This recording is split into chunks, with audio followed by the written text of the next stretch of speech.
변할 수 있고, 사람의 어떤 사건에 의해서 습관이나 그 행동이 변할 수 있지만, 근본적으로 인간의 본질이 근본적으로 변할 수 있는, 그것은 사람의 힘으로 할 수가 없어요. 그것은 우리가 하나님만이 하실 수 있다. 아마 이 말에 대해서 공감을 할 겁니다. 왜냐하면 뭐 심리학적으로, 정신분석학적으로, 또 정치적으로, 혹은 또 사회학적으로, 혹은 윤리나 도덕으로 사람을 변화시킨다고 많이 했지만, 뭐 인류 역사를 보세요. 뭐 변한 게 있습니까? 인간 자체가? 과학, 문화, 문명, 이런 밖에서 나타나는 모양, 이런 걸 많이 변할 수 있는데, 본질적인 사람의 마음 자체가 변한 게 없잖아요. 미워하고, 시기하고, 질투하고, 욕심부리고, 갖고 싶어하고, 또 뭐 본능적인 행동을 해야 되고, 화나면 이렇게 방어해야 되고, 이게 다 본질이 정말 남을 사랑하고, 양보하고, 미움이 없어지고 하는 것이 근본적으로 변하지 않아요. 그냥 많이 훈련을 해서 변하려고 하겠지만, 그러니까 인간 그 성품 자체를 본질적으로 하나님의 성품으로 변화시킬 수 있는 것은 하나님밖에 없는데, 하나님께서 이제 그것을 직접 하시느냐 뭐 할 말이 없죠. 그렇지 않습니까?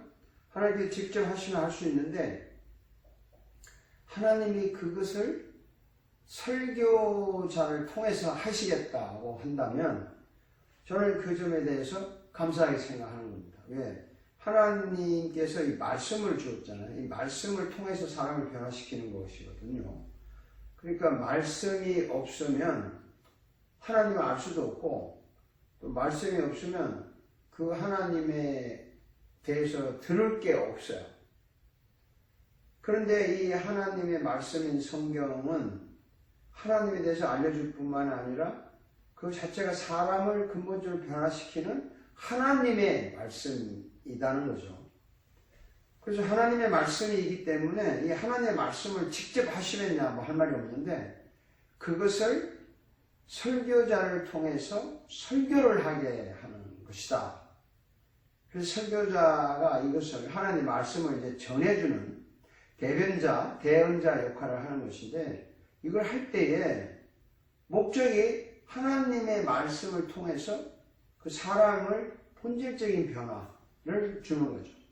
본질적인 변화라는 것은 여러 가지 깊이 생각할 수 있지만, 사람이 하나님을 몰랐다가 하나님을 알게 되는 것에서부터 하나님을 알고 난 후에 자기의 그 존재의 어떤 점들을 발견하게 되고, 그 존재가 고쳐져야 될 점이 무엇이고 또 지향해야 될 점이 무엇인가를 철저하게 깨달아서 그렇게 가는 것이 이제 변화다, 이렇게 말할 수 있지 않습니까? 그래서 이제 결국에 설교가 그 도구란 말이죠. 하나님이 사람을 변화시키기 위해서 사용하시는 도구가 되는데, 이 도구지만 이것이 지향하는 목적은 뭐냐면 사람을 변화시키는 거예요. 그래서 설교는 변화를 일으킨다, 이렇게 말을 하는 것입니다. 그래서 우리가 설교할 때 변화를 줘야 되는 거죠. 근데 변화했다는 말은 여러 가지가 있어요. 쉽게 말해서 뭐 치유했다, 이런 말이 되는 거죠. 회복되었다, 고쳐졌다, 이런 말이죠. 세상의 인간이 세상과 하늘의 예수님을 만나면 변화가 일어난다. 뭐 간단한 거죠. 우리 세상에 사는 인간이 이 세상에 오신 예수님과 하늘에 계신 예수님, 다시 말해서 세상과 하늘의 예수님을 만나면 변화가 일어납니다. 그래서 그 육체적인 고침도 일어나고 사상도 고치고, 틀린 정신문화, 잘못된 습관, 이런 등등의 고침의 변화가 일어납니다.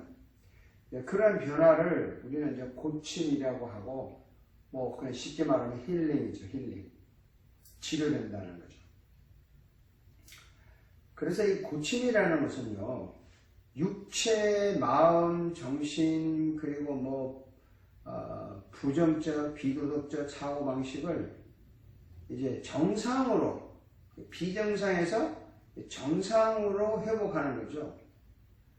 우리는 지금 다들 정상인 것 같지만 어딘가의 정상에서 벗어난 부분들이 있는 거예요. 그것으로 있는데 그것을 정상으로 회복하고 정상의 상태로 돌아가는 것을 변화가 일어나는 것이고 고침이 일어나는 것이죠. 그래서 설교자는 이런 그 변화와 고침을 기대하면서 설교하는 거죠. 그게 이제 설교자의 마음이지만 하나님의 마음이죠. 하나님은 사람을 정상으로 회복시키기를 원하는 거죠. 그래서 하나님과의 관계를 정상화시키는 거 아닙니까? 그래서 변화의 모습은 이제 회복인데 원래 상태로 돌아가는 것이죠. 하나님과의 원래 가졌던 관계, 나의 하나님, 나의 아버지의 관계로 돌아가는 것입니다. 변화받는 자에게 나타나는 이제 자연스러운 결과로 회복이 일어나는 거죠. 고친다는 말이죠. 자, 설교 시간마다 예수님을 또 만나요. 하나님을 또 만나요. 만날 때마다 뭔가 또 어그러졌던, 깨졌던 어떤 것들이 다시 새롭게 회복이 되는 겁니다. 물론 근본적인 불신자가 신자가 된다든지 구원을 받지 못한 자가 구원을 받았다든지 하는 이 근본적인 변화는 일생에 한 번밖에 오지 않죠. 그런 변화도 일어나지만 변화받은 자들이 이제 일상생활을 살면서 순간순간 깨어지고 다치고 아프고 또 부서진 것들을 회복해야 되니까 그것도 일종의 변화하고 고침이잖아요. 그래서 이 변화라는 것은 두 가지 의미가 있는 거죠. 이전과 전혀 다른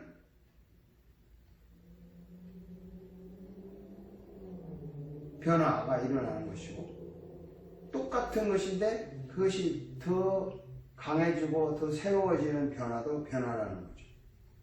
그래서 두 개로 우리가 말할 수 있어요. 하나는 이제 신분의 변화, 쉽게 말하면 불신자가 신자가 되는 변화.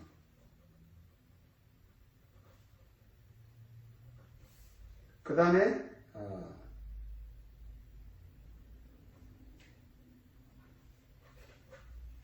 그거는 본질적인 변화 한 번밖에 없지만 변화된 신분이 거룩해지고 점점 아름다워지고 고상해지고 하는 그런 성화의 변화가 성화가 일어나는 거죠. 그런 것도 일종의 변화입니다. 그래서 매일 설교를 들으면서 다시 새롭게 변화하는 거예요, 사람. 설교자는 사람에게 변화를 줘야 돼요.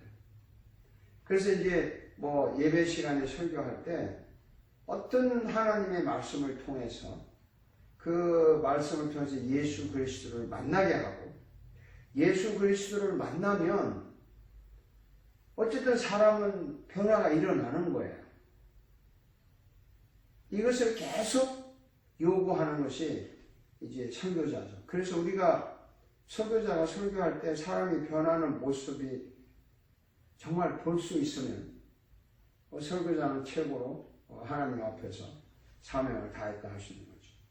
근데 다시 말하지만 그 본질의 변화와 그 행동의 변화 굉장히 구분해야 돼요.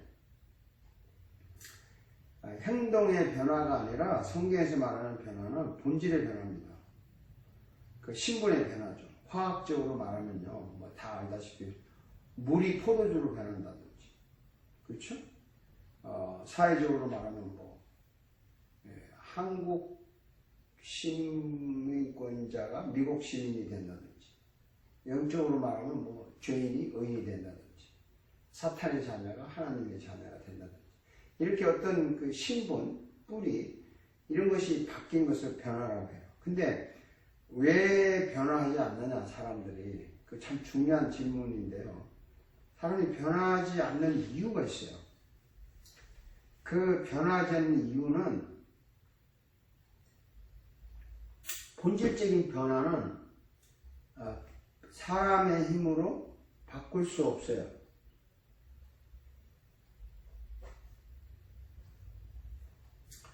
본질을 바꿀 수 있는 능력이 인간에게 없다는 거죠.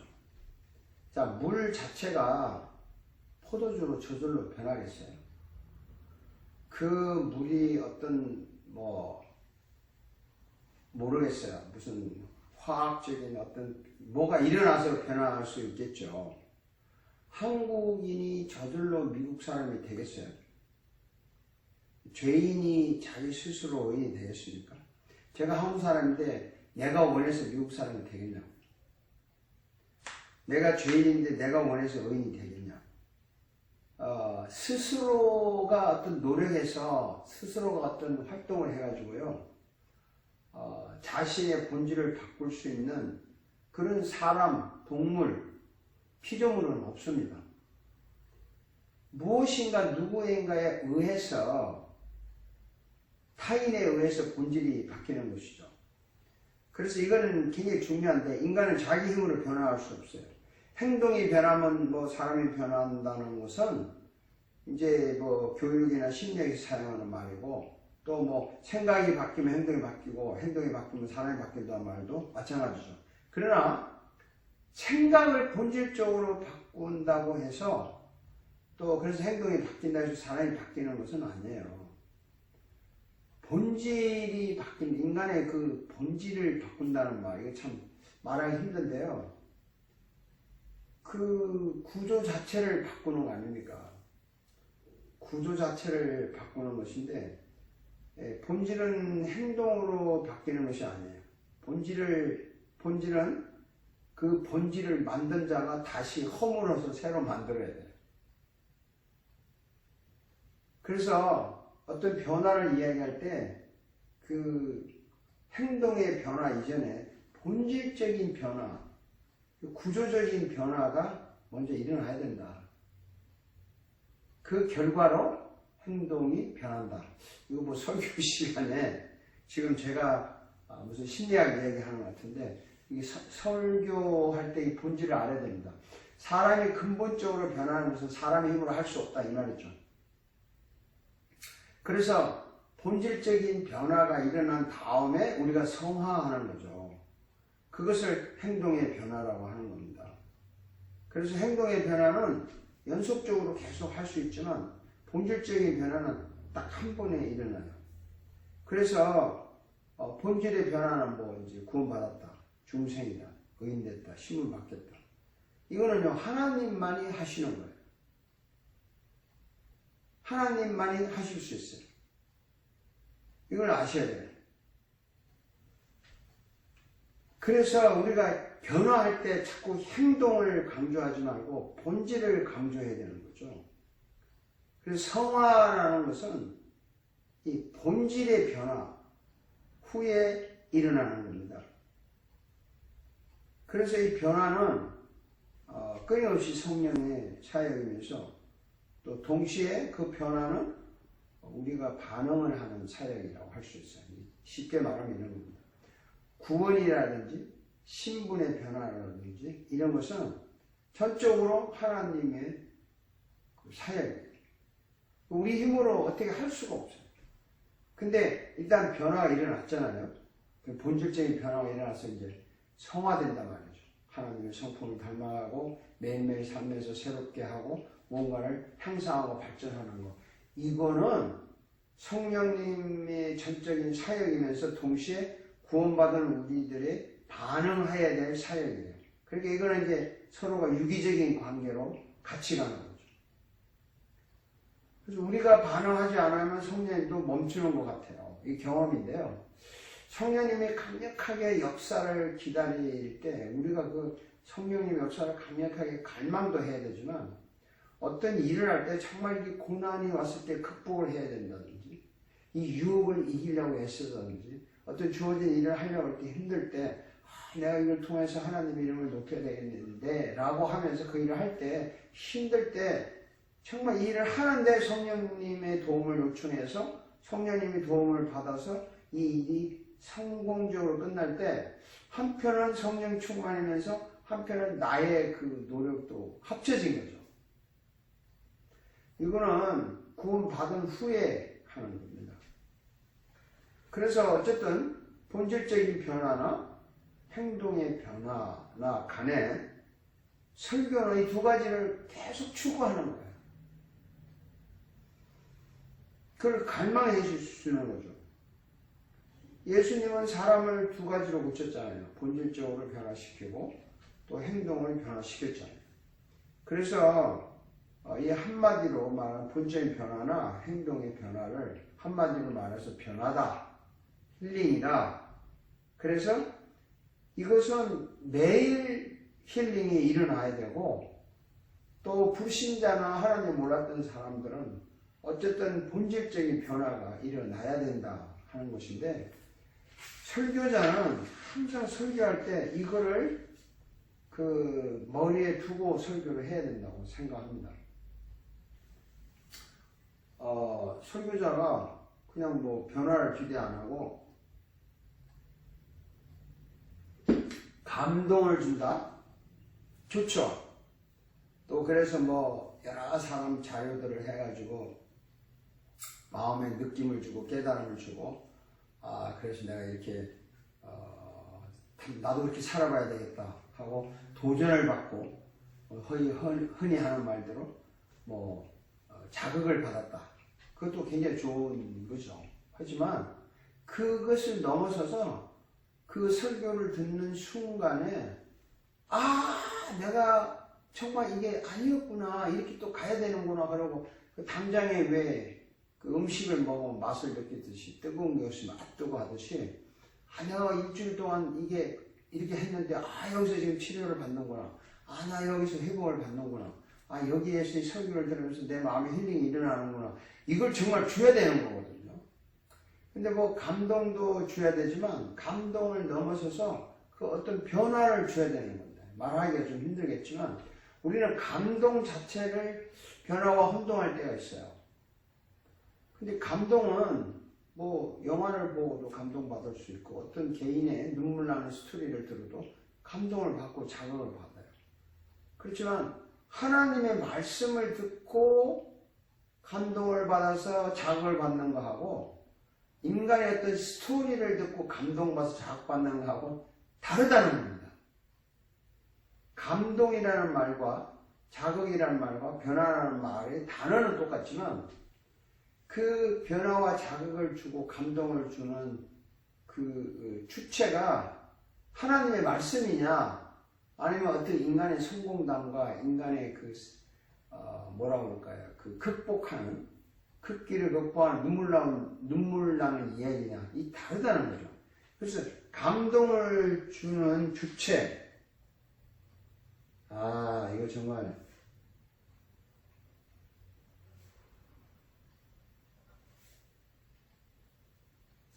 이 주체가 누구냐가 굉장히 중요하거든요.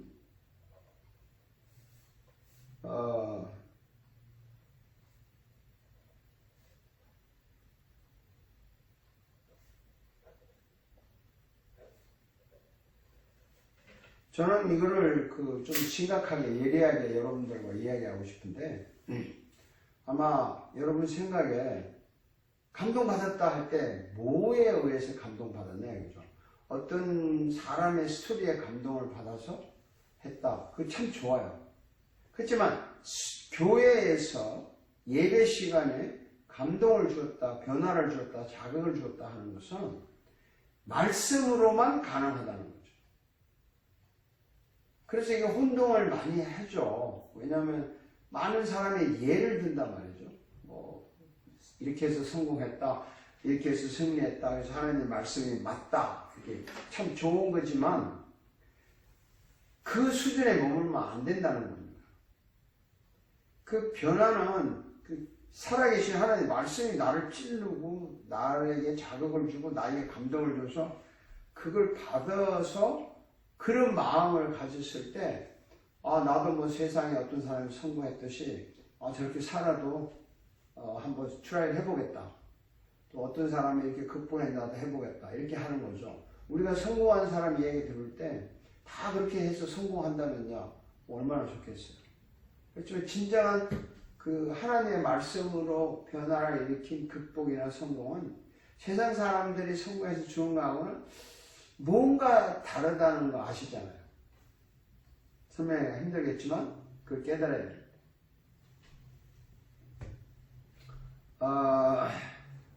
그래서 쉽게 말하면 이런 거죠.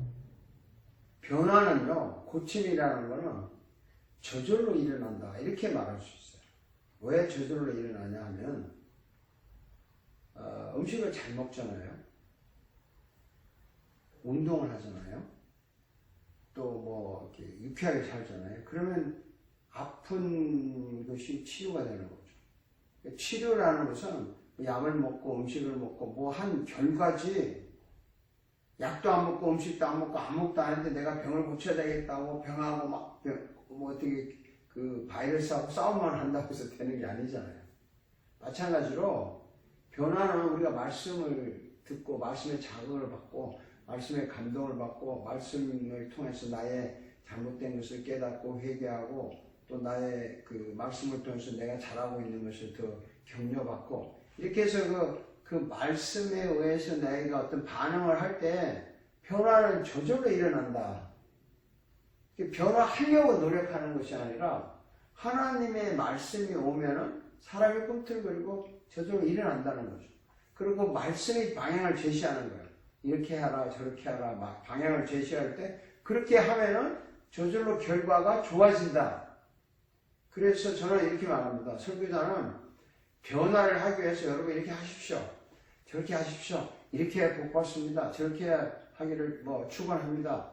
이렇게 하기보다는 이 하나님의 말씀을 먹게 되고 이 하나님의 말씀을 자극을 받도록 전해주면 사람들이 그걸 먹고 나서 자기도 모르게 그렇구나 이렇게 가야 되는구나 이렇게 가고 싶다 라고 그렇게 유도하는 설교를 해야 된다고 봐요.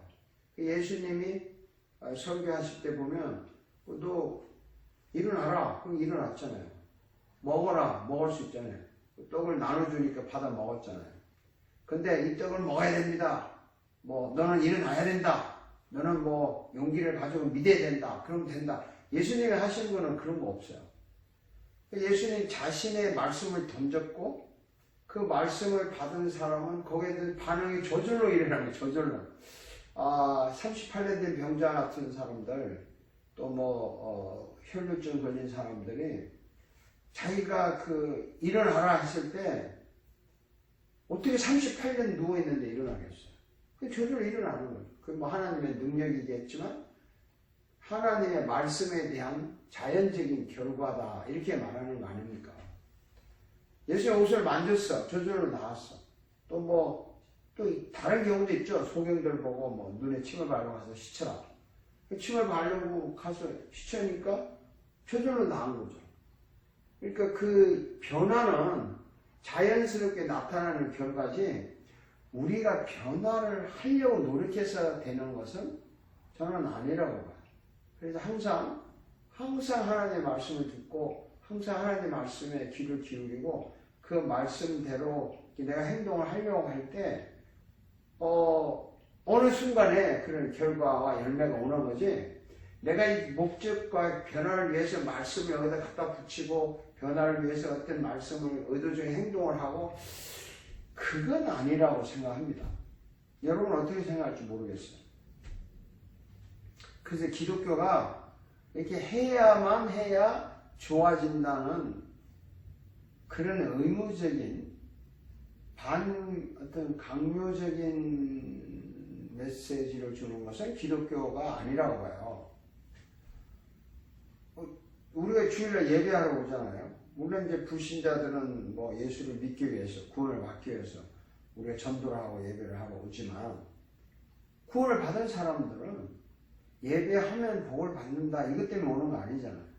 구원을 받은 사람들은 예배하지 않고는 견딜 수 없는 어떤 마음이 있는 거죠. 또 내가 주님의 말씀을 듣고 싶은 마음이 있는 거죠. 그래서 오는 거죠. 그러다 보니까 주님의 말씀을 듣고 싶고 또 하나님의 말씀대로 살고 싶은 의욕이 생기기 때문에 누가 날려도 나는 가야 돼. 가고 싶어. 그래서 오는 거 아닙니까? 소위 말하는 자기 좋아서 하는 거라 이 말이죠. 그것은 변화예요. 그게 의무적으로 안 가면 안 된다. 예배 안 하면 안 된다.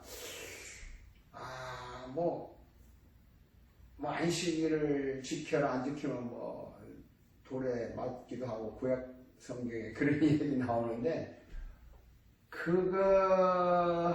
그렇죠. 그렇게 율법적으로 강요해서 일어나는 것이 아니라고 봐요. 그 변화는 말씀을 들으면 자발적으로 일어나는 것이다. 저는 이렇게 생각합니다. 여러분도 깊이 좀 생각해 보세요. 여러분이 어떤 자극을 받아서 저절로 하는 것이 참된 변화지, 강요를 해서 하기 싫은데 억지로 했더니 결과가 좋았다.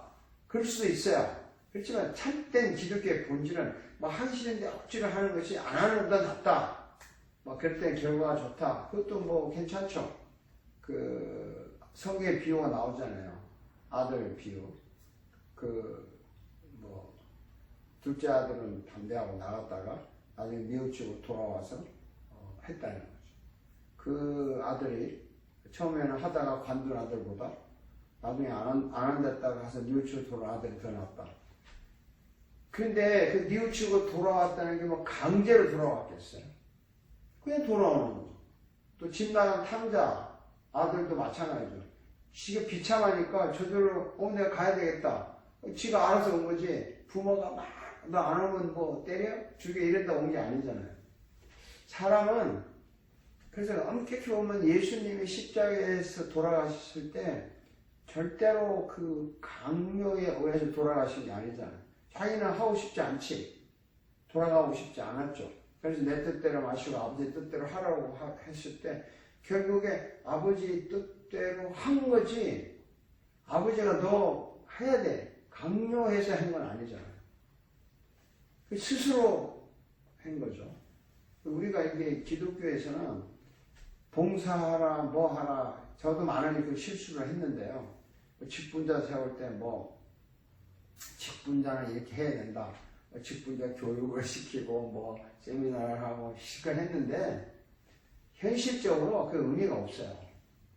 그 사람들은 직분을 받기 위해서 하는 척 하는 사람도 있고 정말 자발적으로 하는 사람도 있어요.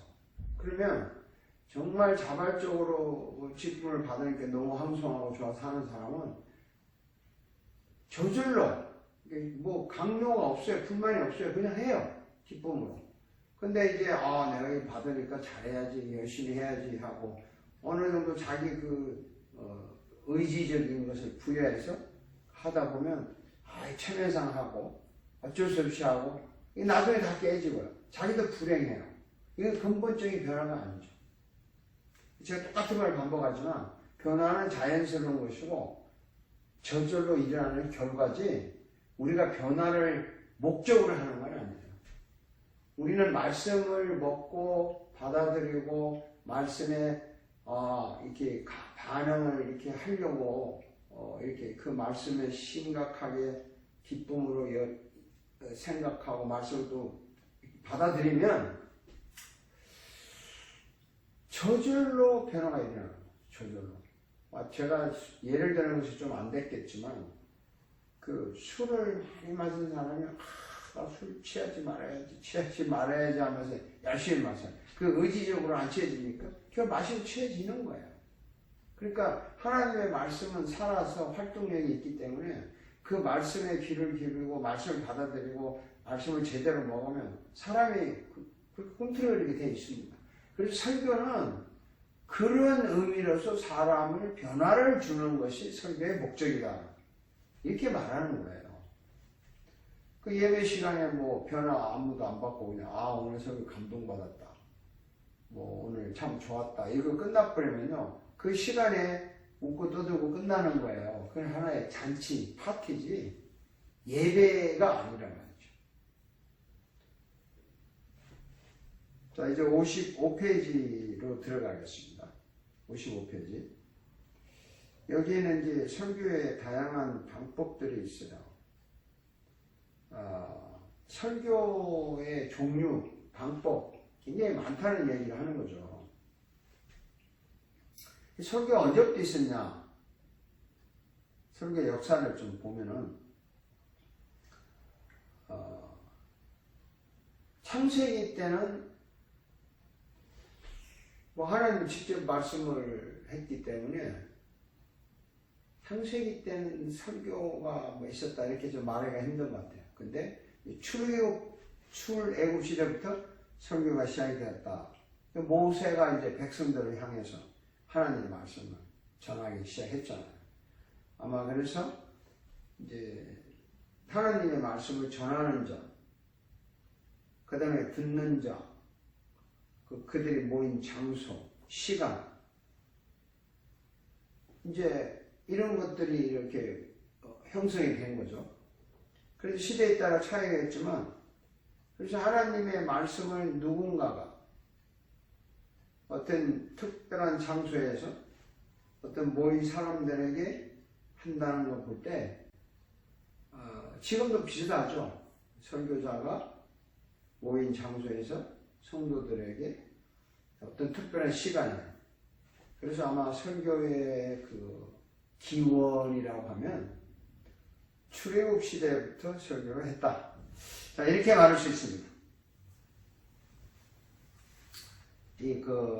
온라인 강의이기 때문에 사람이 없으니까 사람이 있는 것처럼 제가 뭐 책을 탁탁 읽고 이렇게 할 수는 없고 대화식으로 하려고 하니까 조금은 불편하긴 하지만 그러니까 여러분들도 편안하게 하는 이야기식으로 이렇게 들어주시면 좋겠습니다. 그 설교의 진정한 모델이 누구냐 이거죠. 그 최고의 설교자가 누구냐? 뭐 뻔하잖아요. 어쨌든 우리가 알아보면 뭐 신약 시대 이후에 최고의 설교자 누구냐? 뭐 구약 시대는 다 뭐 메시아를 예언한 이사야, 뭐 또 예레미야 같은 선지자들도 있고 유명한 선지자들이 다 설교자죠. 또 뭐 어쨌든 간에 그런데 모세도 위대한 설교자이고 하지만 신약 시대 이후에 교회에서 하는 설교, 소위 말하는 교회에서 하는 설교라고 할 때 그 최고의 모델이 누구냐면 예수님이죠. 예수님이 최고의 설교자고 그 다음에 그 예수님을 본받은 사도들이 설교자죠. 그 모델은 누구냐면 예수님과 사도들이라고 할 수 있어요. 물론 사도 시대 이후에 뭐 속사도가 있고 교부 시대가 있고 종교개혁 시대부터 뭐 유명한 뭐 루터, 칼빈, 웨슬리 이런 사람들이 또 청교도 설교자들까지 현재까지 유명한 모든 설교자들이 설교의 모델이지만 예수님과 사도들의 설교 모델을 벗어나서 모델을 찾는 것은 좀 위험하다고 저는 생각합니다. 그러니까 어떤 모델을 찾았을 때 뭐 예수의 설교가 모델이 돼야 되고 사도들의 설교, 예수님의 제자들의 설교가 모델이 되어야 되지 않나. 그러니까 결국에 성경에서 말한 예수와 사도들의 설교가 모델이다 이렇게 할 수 있어요. 그 모델인데 그 모델을 통해서 설교를 하는 방법은 뭐 다양합니다. 그 설교자들이 뭐 자기 마음대로 선택할 수 있어요. 어느 방법이 더 좋나 어느 방법이 더 안 좋나 이렇게 단정할 필요가 없어요. 편의상 이 책에서는 그럼 역사적으로 성경 설교의 방법들이 뭐냐 이런 건 이제 요약해서 추려서 이제 기록을 했습니다. 이 교재에 보면. 그렇기 때문에 아무리 여러 가지 설교 방법과 그 역사와 이론들을 연구를 해도 성경의 모델을 벗어나지 않는 그런 설교를 해야 되고 또 이 설교 방법 연구해 보면요 자기 혼자 잘난 척 할 수가 없어요. 유명한 사람들의 설교들이 방법이 다양하기 때문에 주관적인 설교도 할 필요도 없고 또 성경의 본인을 넘어가는 너무 오만적인 설교를 할 필요도 없어요.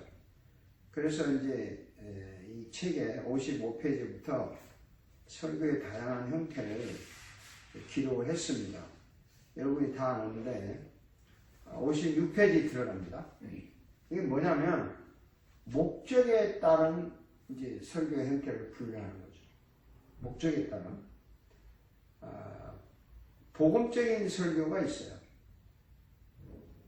복음적인 설교라는 말은 글자 그대로 믿지 않는 사람들에게 예수를 믿도록 하기 위하여 하는 설교예요. 전도 설교라고도 할 수 있죠.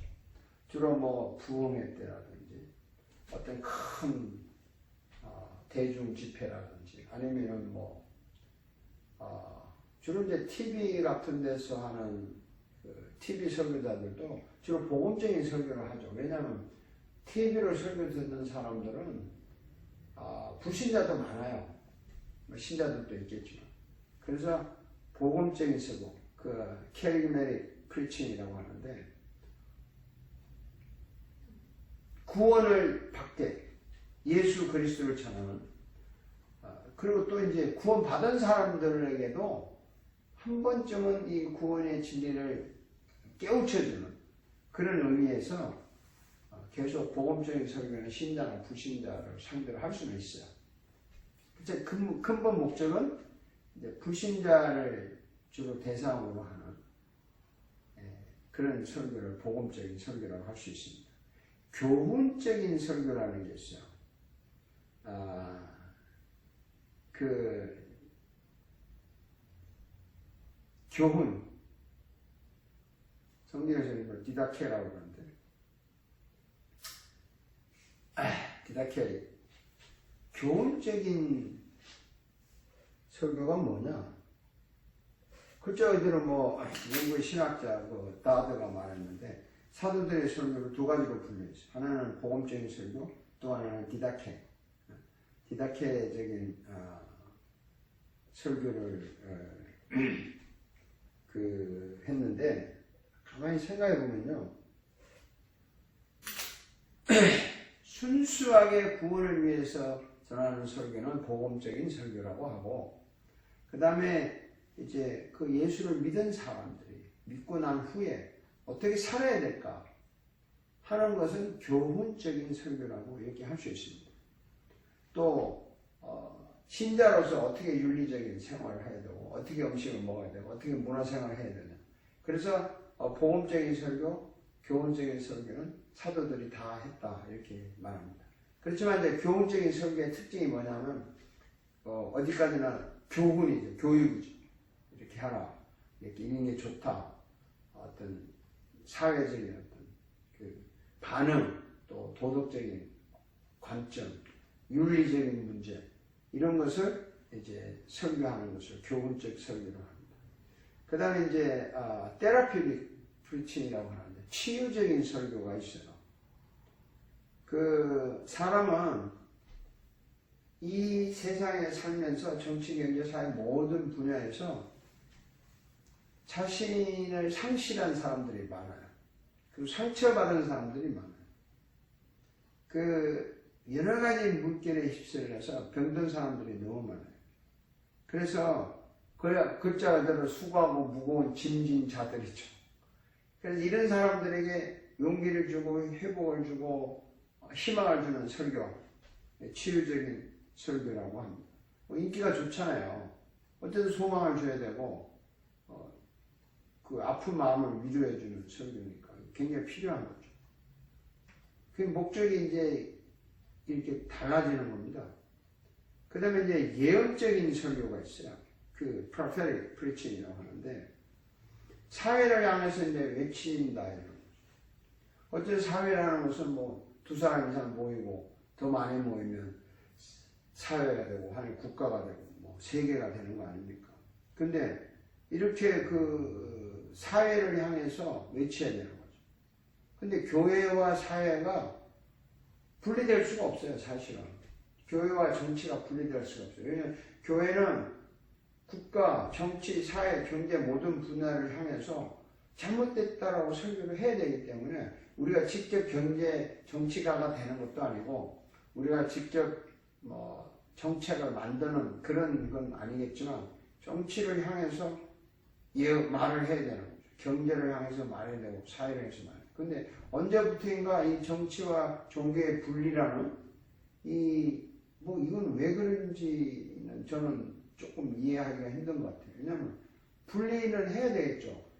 종교와 경제도 분리되고 종교와 교육도 분리되고 종교와 정치도 분리되고 다 분리되는 거죠. 종교는 종교고 경제는 경제고 정치는 정치지만 그러나 하나님이 창조하신 이 세상에서 하나님이 세우신 교회에서 이 설교를 할 때 이 설교는 사회를 향해서 그 시대를 향해서 메시지를 던져야 되는 거죠. 그런 의미에서 분리했으니까 정치적인 설교 하지 마라. 경제적인 설교 하지 마라. 이건 아니라고 봐요, 저는. 여러분 어떻게 생각할지 모르지만 어쨌든 그러다 보니까 이제 이런 해방신학, 민족신학, 여성신학, 개혁신학 등이 생겨가지고 또 그쪽만 포인트를 두는 거죠. 근데 우리는 이 하나님의 말씀을 모든 분야에 다 전달해야 될 의무가 있어요. 그 근본주의 신학자 탈봇 있잖아요. 탈봇 신학교 다니엘 바우만이 말했어요. 그가 설교와 서론에서 우리는 이 진리를 가지고 이 사회를 조명해 주어야 할 책임이 있다고 합니다.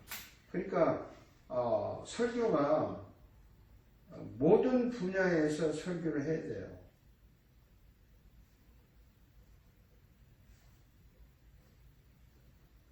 그렇기 때문에 정치하지 마라, 경제하지 마라, 교육, 사회 이런 모든 분야에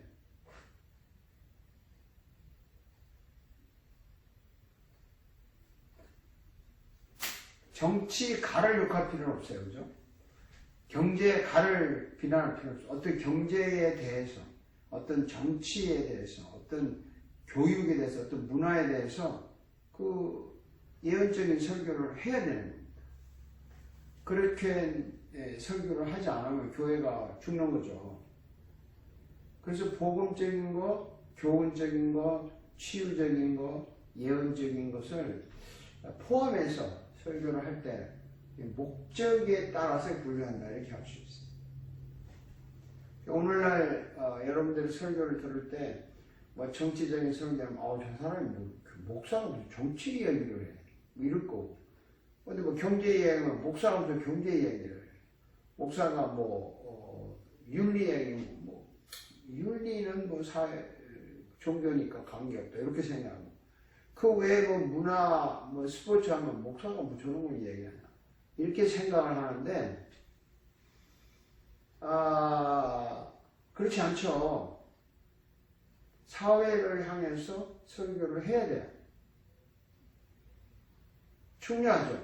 구약 시대 예언자들은 거의가 사회를 향해서 자기 나라 국가를 향해서 계속 이야기했잖아요.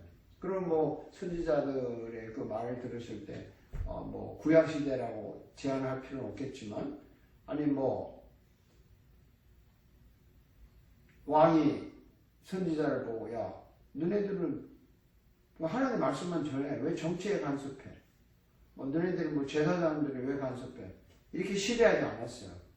선지자의 말을 들었다는 거죠. 물론 국가 자체가 하나님의 믿는 국가니까 그럴 수 있지만 어쨌든 모든 종교 지도자들은 사회를 향해서 메시지를 던져야 된다. 저는 이렇게 생각합니다. 그것이 옳다고 생각합니다. 그 다음에 이제 형식, 본문 취급에 따라서 어떻게 설교하느냐 라는 이런 분류가 있어요. 중요한 것이 이제 제목 설교죠. 제목 설교. 이 제목 설교가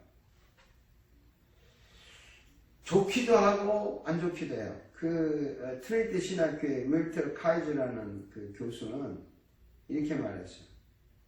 5년에 한 번씩 할 수 있다면 제목 설교를 하라. 5년에 한 번 제목 설교 하래요. 그런 다음에 즉각적으로 회개하라 라는 말을 했어요. 그건 뭐냐면 제목 설교가 굉장히 위험하다는 겁니다. 그 주제 설교와 제목 설교는 뭐 같은 의미로 써 있지만 실제로 이제 구분은 되죠. 왜냐면 주제라는 뜻은 조금 포괄적이잖아요. 좀 넓은 의미고 제목이라면 하나의 탁 잡아가지고 하는 거기 때문에 세분화된 특징을 존재하죠. 그래서 이 제목 설교나 주제 설교가 왜 위험하냐? 성경 자체를 너무 벗어날 수 있다는 거죠. 성경에서 어떤 뭘 하나 끄집어내가지고 그 성경에 뒷받침하지 않는 내가 원하는 하고 싶은 어떤 거를 찾았는데 그게 성경에 뭐 어떤 부분이 있다. 그러니까 이제 성경의 어떤 한 부분만 가지고 자기가 원하는 하고 싶은 말을 하려는 위험이 있기 때문에 5년마다 하고 한 번 하고는 회개하라 뭐 그랬다는데 제목 설교 그렇지만 굉장히 중요해요. 또 본문 설교 있죠? 여러분 잘 아는 본문 설교. 이렇게 본문을 이렇게 하면 본문을 이제 파헤치는 거죠. 본문을 해가지고 본문을 가지고 제목을 잡고 주제를 잡기는 하지만 이제 본문의 천재라고 하는 사람은 그 스펄전 목사라고 합니다. 근데 그가 선택한 그 본문은 짧고 설교가 별로 길지 않다고 해요. 근데 이 본문은 이제 본문을 이렇게 분석을 좀 하죠. 배경을 설명하고. 그런 본문 설교, 텍스추얼 프리칭이라고 하는데 많은 분들이 그걸 하고 있습니다. 또 여러분이 잘 아는 강해 설교를 expository preaching. 이 강해 설교 뭐 인기 좋죠. 많은 분들이 강해 설교 하는 편이에요. 쭉 이렇게 성경을 연속적으로 자연스럽게 본문의 흐름을 따라가는 거죠. 그래서 본문을 구태여 뭘 설교할까 선택하는 고민은 없는 거죠. 그래서 이제 일단 본문이 잡히면 본문을 들여보고 본문을 분석하고 본문을 발전시키고 그리고 설교를 써보라. 본문의 근거에서 본문이 무엇이 말하는가, 본문을 통해서 하나님이 무엇을 말하는가에 관심을 가지라고. 그 하이킹이라는 설교 교수가 충고하는데 본문 설교와 강해 설교 별 차이는 없어요. 그렇지만 이제 그 강해 설교는 어쨌든 연속적인 흐름을 가지고 간다는 거죠. 마태복음은 마태복음을 쭉 흘러가는 거죠. 그렇죠. 그 일장을 선택해서 일장에 어떤 본문이 있죠. 그래서 별 차이는 없지만 사람들이 강해 설교를 좋아하는 거는 연속적인 설교를 하니까. 그래서 예를 들어서 11조에 대한 본문이 나오면 11조를 하는 거예요. 그러면 이제 이런 오해가 없어지는 거죠. 아니 목사님 돈 설교한다 이게 아니라 본문을 가다 보니까 그 본문이 이제 저절로 나온 거죠. 그러니까 하는 거죠. 그래서 성경을 그 구석구석 다 이렇게 설교하는 그런 이제 좋은 점이 있죠. 강해 설교가.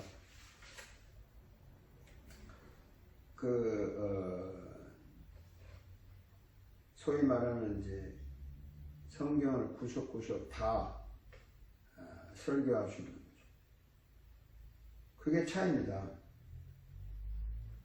본문은 내가 원하는 본문을 선택하는 거고 강해 설교는 내가 원하지 않든 원하든 그렇게 흘러가야 돼요.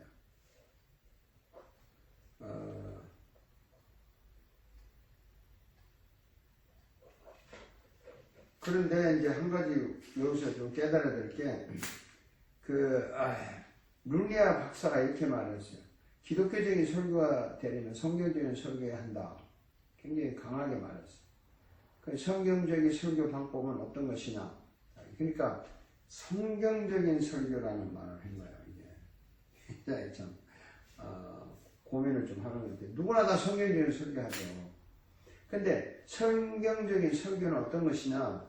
그 설교학자들의 공통된 견해는 강해 설교가 가장 성경적이다. 왜냐하면 구석구석 다 보니까 설교적이라고 인정하는 거예요. 잘 아는 여러분 탐슨은 이렇게 말해. 나는 전부터 성경적 설교의 바탕으로 강해 설교를 주장해왔다. 이렇게 말해. 또 성경 주석가 있죠. 이거 메이어가 이렇게 말했죠. 학생들이 언제나 사용할 수 있는 설교 방법은 오직 강해서 설교를 했다. 왜냐하면 그럴 수밖에 없겠죠. 성경 전체를 설교를 해야 되니까. 또 강해 설교 연구를 알려진 라빈스, 아주 유명한 사람이죠. 신적인 권위의 능력을 가장 온전하게 전달하는 설교가 바로 강해 설교라고 했다.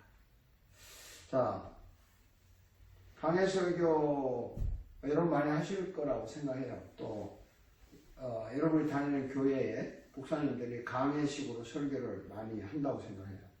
특별히 절기, 부활절이나 뭐 추수감사절, 성탄절 이럴 때 빼고 주로 이제 이렇게 흘러가고 또 뭐 큐티도 하는 분들 그 큐티 교재를 가지고 하는 분들도 보면 큐티가 이렇게 연속적인 본문을 이렇게 연결하면서 큐티를 하잖아요. 예를 들어서 뭐 이번 달에는 호세아를 가지고 큐티한다. 호세아를 쭉 흘러가잖아요. 또 이번 달에는 뭐 창세기를 가지고 큐티하면 창세기 흘러가잖아요. 그러니까 강해 설교가 굉장히 좋은 점이 있습니다. 구속사적인 설교가 있어요. 이건 뭐냐면 성경을 하나의 쭉 선으로 보는 거예요. 점으로 보지 않고 하나의 선으로 보는 거예요.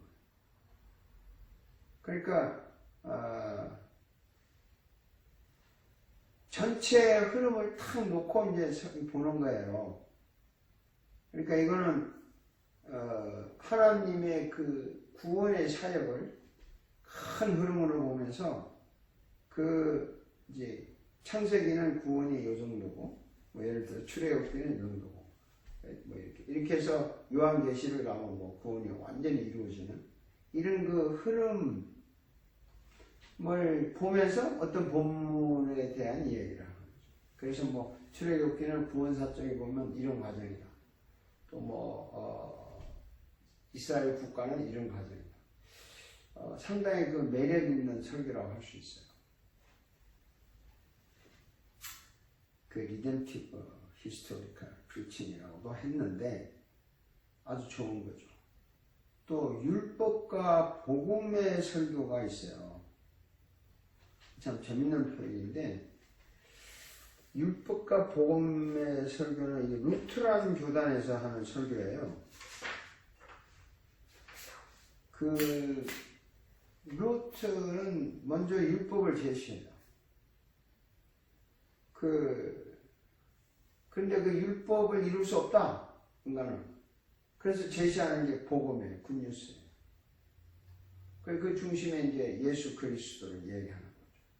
그래서 이것도 상당히 어떤 본문인데 아니라 율법적인 면이 있는 거죠. 그걸 강조하는 거죠. 근데 이게 불가능하다. 결국 이거는 복음, 예수 그리스도만이 해결한다. 그래서 좀 틀에 박힌 것 같지만 어떤 때는 그것도 굉장히 그 매력이 있는 좋은 설교라고 생각합니다. 과연 제목 설교, 본문 설교, 강해 설교, 뭐 구속사적인 설교, 복음과 율법의 설교 어느 것이 좋냐? 옛날에 유명한 그 설교학자 프레드 크레독이라는 사람이 있었는데 또 데이비 버트릭 설교학자 그 토마스 로원 같은 사람은 이렇게 말해요. 어느 것이 좋냐? 설교를 강해 설교, 본문 설교, 제목 설교로 분류하는 것은 불필요한 일이다. 강해 설교하든 제목 설교, 본문도로 분류하지 말고 설교가 얼마나 성경적이냐에 관심을 갖는 것이 중요하다. 강해 설교도 얼마든지 비성경적인 설교를 할 수 있고 반면에 제목 설교도 얼마든지 성경적인 설교를 할 수 있다고 했어요. 그러니까 결국에 뭐냐면 성경적이냐 아니냐가 중요한데 과연 성경적이냐 아니냐는 뭐냐? 따라서 설교가 성경적인 설교냐 아니냐에 관심을 가지는 게 중요한데 자, 기독교 2000년 역사상 사실은요 유명한 설교 세계를 움직이는 설교는 다 제목 설교였기 때문에 제목 설교를 약한 것으로 생각해서는 안 되는 거죠. 그러니까 뭐 어느 것이 좋다 어느 것이 나쁘다 말할 수 없다는 거죠. 성경적이다. 이게 참 포괄적인 말이고 답답한 말인데 이게 무슨 말이냐? 성경적인 설교라는 게 무슨 말이냐? 뭐 저는 이렇게 생각합니다. 여러분 어떻게 생각하는지 모르지만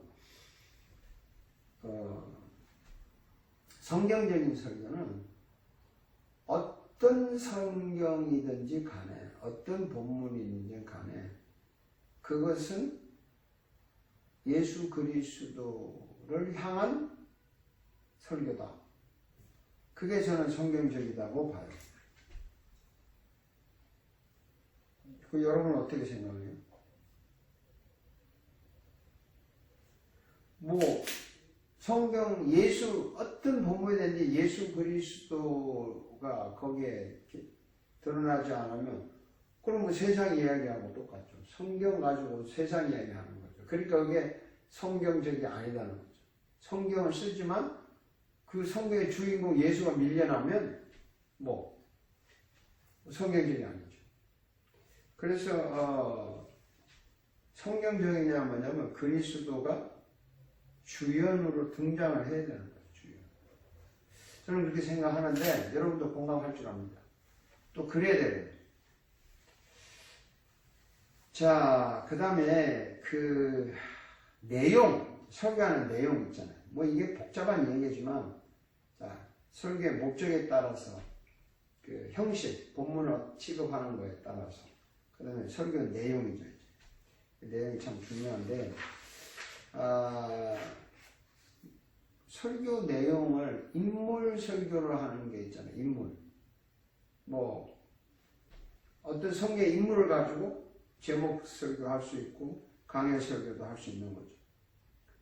그 어떤 인물을 가지고 설교하는 거예요. 바울을 가지고 하고, 다윗을 가지고 하고, 모세를 가지고 하면서 뭐 여기저기 할 수 있는 거죠.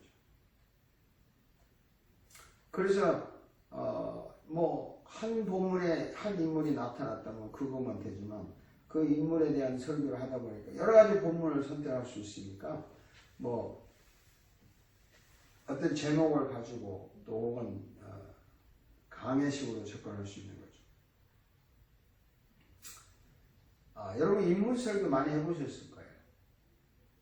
어떤 핵심에 가면은 모세에 가는 얘기 참 멋있잖아요. 다윗에 가는 얘기 멋있잖아요. 바울에 가는 얘기 멋있잖아요. 그걸 가지고 설교를 얼마든지 할 수 있으니까. 그 다음에 이제 교리 설교가 있어요. 교리 설교.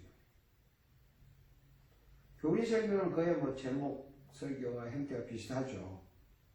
근데 교리 자체가 이제 연역적인 설교이기 때문에 그 교리를 변증하기 위해서 성경에 여기저기 다 뽑아야 되니까 결국에는 본문 설교보다는 제목 설교 뭐 이런 게 더 낫겠죠. 아무래도.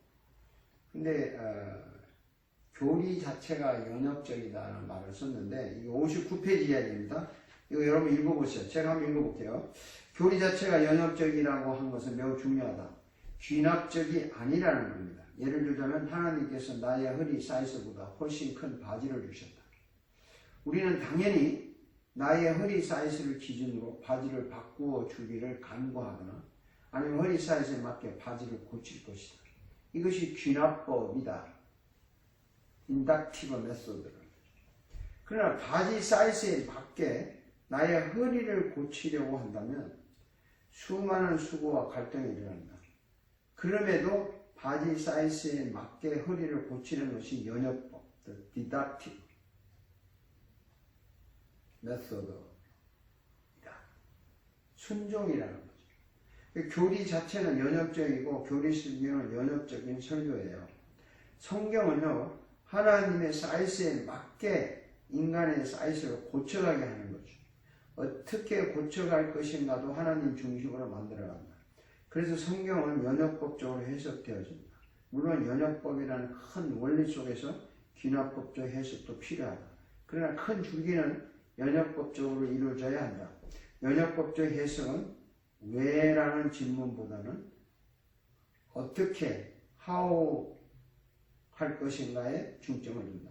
인간에게 주어진 말씀대로 실행해 본 결과 그 말씀이 맞다는 것을 증명하는 것이 연역법적 해석이다. 그 말씀이 맞는 것도 있고 맞지 않는 것도 있어서 맞는 것을 선택하는 것은 귀납법적 해석이 나은 위험이다. 결론을 알고 실행하여 증명하는 것은 연역법이고 실행한 후에 결론을 내리는 것은 귀납법이다. 이거 뭐 논리적인 논리학에서 혹은 철학에서 뭐 또 과학자들도 이걸 많이 쓰죠. 보통 과학은 귀납법이라 하는 거죠. 어떤 여기저기 자료를 다 수집해서 결과가 나면 이제 통계죠.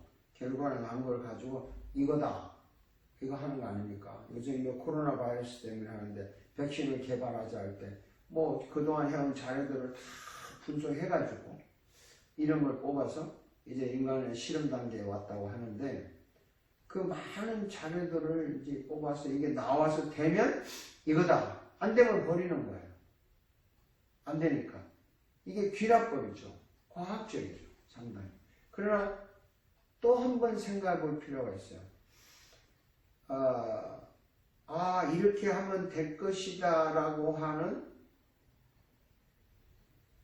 전제를 먼저 하고 그래서 실험을 했더니 아니구나 하면 이거 싹 버리는 거지만 이걸 전제를 하고 이렇게 실험을 했더니 이게 맞다. 그러면 그 전제가 이제 가설인데 일종의 맞으면 정설이 되는 거죠.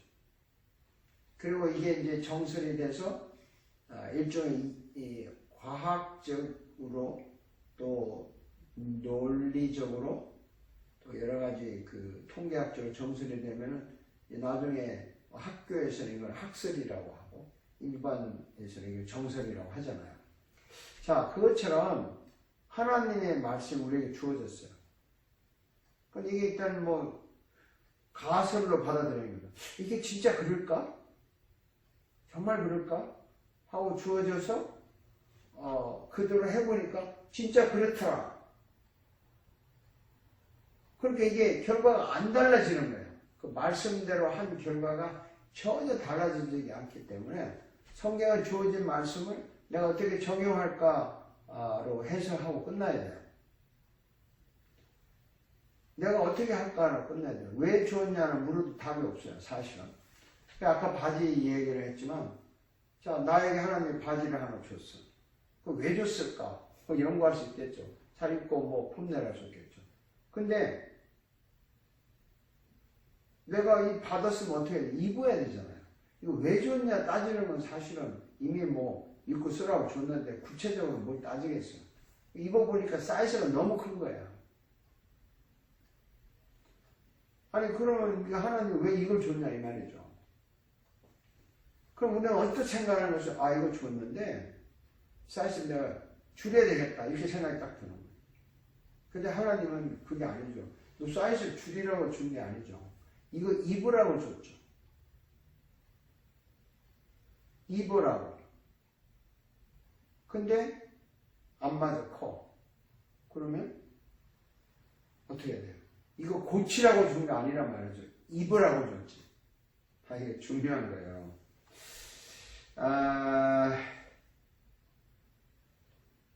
정말 이거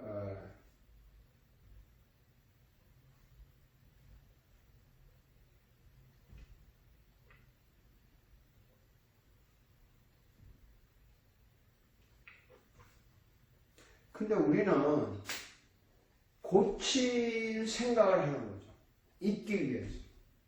근데 하나님이 주신 것은 그냥 입으라는 거예요. 그러면서 내가 입는데 네가 고쳐 입든 뒤집어 입든 네 맘대로 입어라. 그게 아니란 말이죠. 하나님 갖고 준 대로 입어 이거거든요. 그러면 뭐야 이거? 결국 입는 방법은 내가 몸을 사이즈를 늘리는 수밖에 없어요. 결국 이 옷을 준 이유는 내 사이즈를 넓히라는 목적이라고 준 거예요. 그걸 깨닫고 내 사이즈를 넓히는 게 이게 말씀에 적용하는 거라는 거죠. 또 바지를 줬는데 사이즈 너무 작아. 그러면 준 이유가 뭐죠? 바지를 넓히려고 준 게 아니죠. 내 몸을 줄이라고 준 거죠.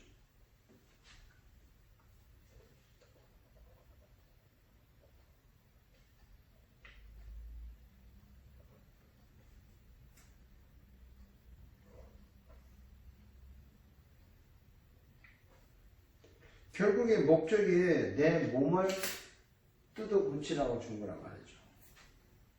그래서 성경은 연역법이라고 하는 겁니다.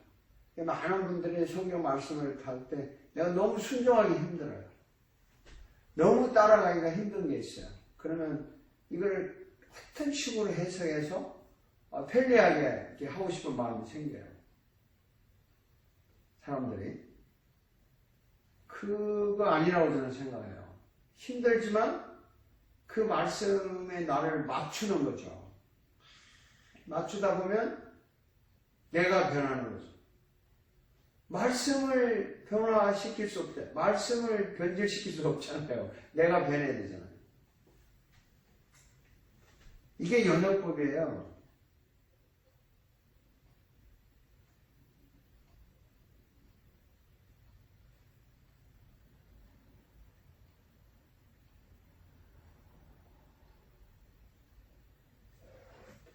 이거를 알아야 되는데 자꾸 성경을 귀납법적 성경 해석 방법이라는 말을 쓴다고요.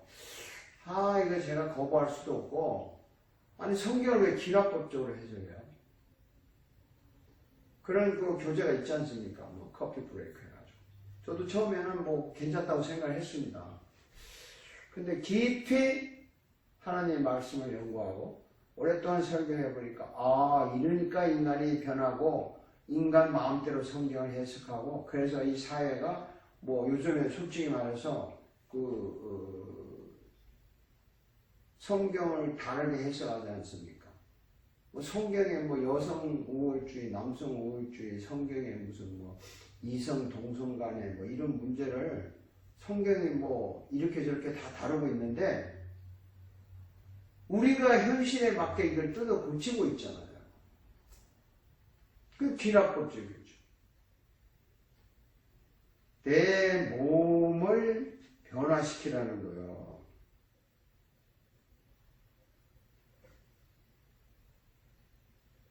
이게 참 중요한 말인데 지금도 많은 사람들이 연역법적인 게 아니에요. 물론 사소한 문제에 귀납법적으로 해석하는 도움이 됐다 했지만요. 많은 사람들이 성경은 귀납법적으로 해석하면 안 된다고 저는 생각합니다. 단호하게. 설교자는 하나님의 말씀을 전하는 것이 하나님의 말씀, 인간에 맞게 요리해서 전하는 게 아니라고요. 이게 굉장히 중요합니다.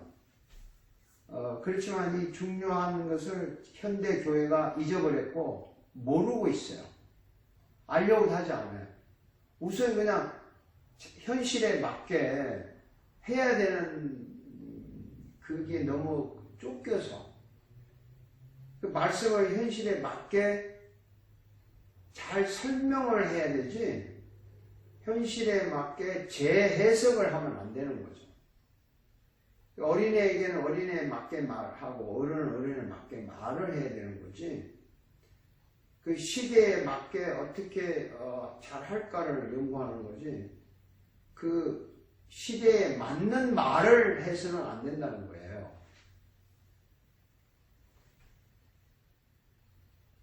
굉장히 예를 들자면 이런 겁니다. 알코올 중독자에게 중독자가 좋아하는 그 술을 계속 주면 안 되죠.